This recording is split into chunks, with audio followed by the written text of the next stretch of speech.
বলবেন আপনার আব্বাকে, আব্বা, পৃথিবী সৃষ্টির 50,000 বছর পূর্বে আমার ভাগ্য লেখা হয়েছে।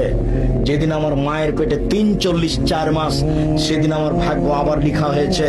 আমি কি করে খাবো সেটা উপরে লেখা আছে। আমি ফুফুর জমি খাবো না, আগে ফুফুকে জমি দেন, তারপরে কোনো কথা বলতে পারবে না তুমি। আগামীকাল সন্ধ্যা হতে হতে তোমার ফুফুর জমি যেন তোমার বাপের দখলে না থাকে। তোমার বাপ জালেম, তোমার বাপের বিচার পরে হবে। তোমার বাপ বুঝতে পারেনি কিয়ামত কাকে বলে।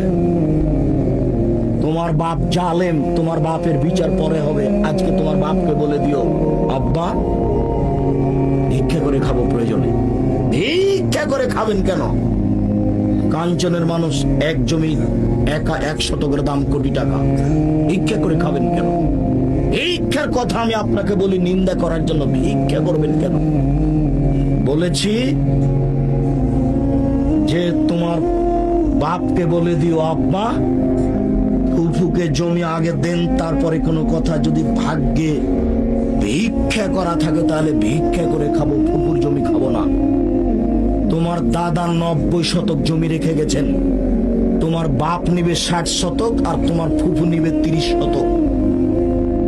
তোমার দাদা তোমার বাপেরও যতটুকু বাপ, তোমার ফুফুরও ততটুকু বাপ। তুমি কি মনে করো যে তোমার দাদা তোমার বাপের বাপ একটু ভালো আর তোমার ফুফুর একটু কম?